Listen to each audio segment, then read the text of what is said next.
Good. I would like to take this opportunity to invite two people, Shasha. In terms of what Ayesha was talking about, delivering to the people, we over here as a community do have to deliver a political process. And there are two people that I'm going to invite that have been involved in not only helping the community, raising the consciousness level, but also really going down and working with the people. So Sasha from Los Angeles area, political activist, and then after that I would invite Hamid Khan, the AD of South Asian Network.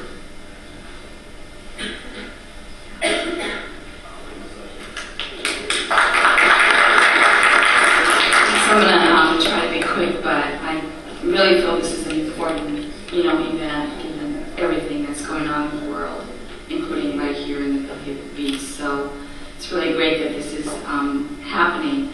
I'm a distributor of Revolution newspaper. She's out there on the table. I really want to encourage people to check it out and subscribe to it. And I wanted to say a couple of things. I think the recent past, when we actually looked at what's going on in Pakistan, there's been some very courageous struggle by the Pakistani people. Like the courageous movement of lawyers, for example, that were protesting the illegal detention, disappearances, torture, and murder.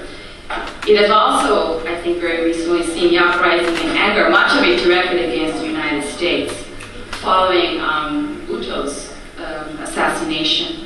The real interest of the vast majority of the people of Pakistan, from the middle class to the impoverished peasants and agricultural workers to the sweatshop workers in the city, lie in breaking free of these so-called choices of Islamic fundamentalism or Western imperialist democracy. And the real interest of the people in the US lie in opposing this whole horrible imperialist system and its ugly deeds and brutal aims around the world, and making cause with those whom it oppresses. I'm actually taking parts of a very important article that appeared in Revolution newspaper, and it was titled Pakistan, a Cauldron of Contradictions. And I wanted to bring your attention to a very important event this year, right here in the United States. International Women's Day is coming up on March 8th.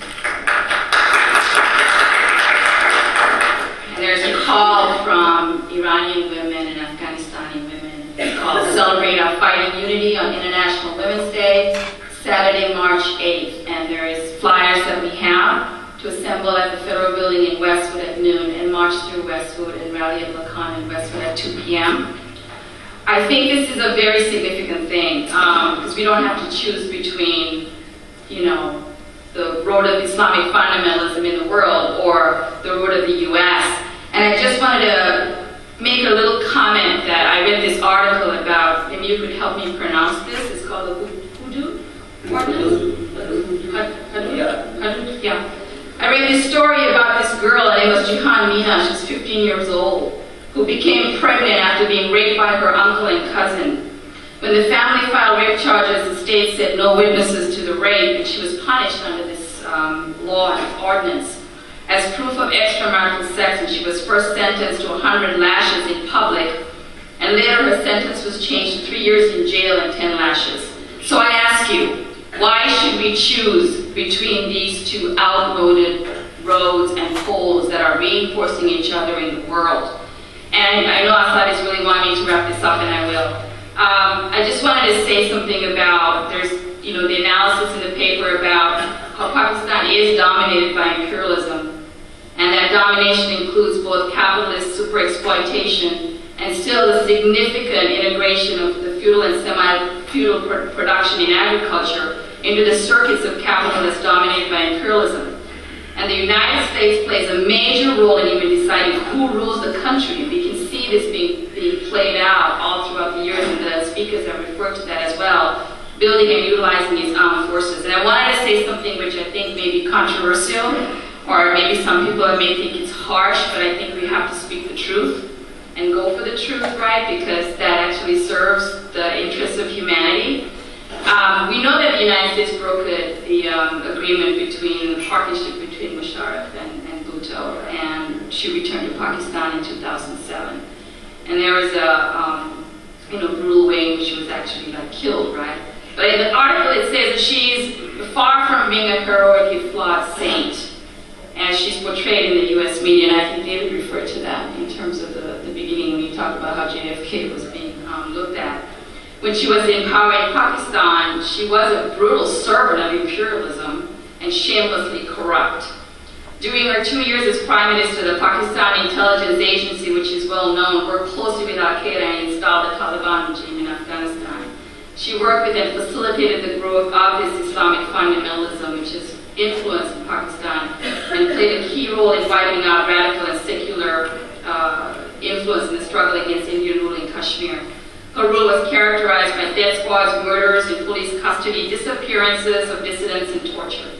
When her brother was a rival in the Pakistani People's Party, charged with corruption, he was shot dead in highly suspicious circumstances during a police ambush outside. The reason why I'm raising this is because I do think it's a question of actually being able to see through, what the United States and stuff is about and what they actually promote as democracy, in the world, right? So I'm going to wrap this up, but I do think it's very important for people to check out the Revolution newspaper and our article here, because I think we have a chance here in this country to make a difference for the people of the world. And I'm going to finish. I know you want me to finish. I want to say that the analysis in the Revolution newspaper actually does not leave the question of solution in an abstract realm. And it actually speaks to the question of a road to liberation. And we really want people to talk to us afterwards, and we want to dialogue with this. And it speaks to the road of new democratic revolution. And that still is the case in many parts of the world, including in Pakistan. But the goal of this revolution is not to repackage the imperialist domination in a democratic form. Instead, new democratic revolution overthrows imperialism as the first stage of the socialist revolution, aimed ultimately at the worldwide overthrow of capitalism and imperialism. I want to thank you for your time, and I want to encourage everybody here, women and men, to come and be part of this International Women's Day on March 8th, to join with our sisters in Iran and in Afghanistan in calling for choosing actually the most important road, and there is another way. We don't have to pick Islamic fundamentalism versus the United States, and they're making this call and we should join them, and we have lots of flyers in the back, so thank you.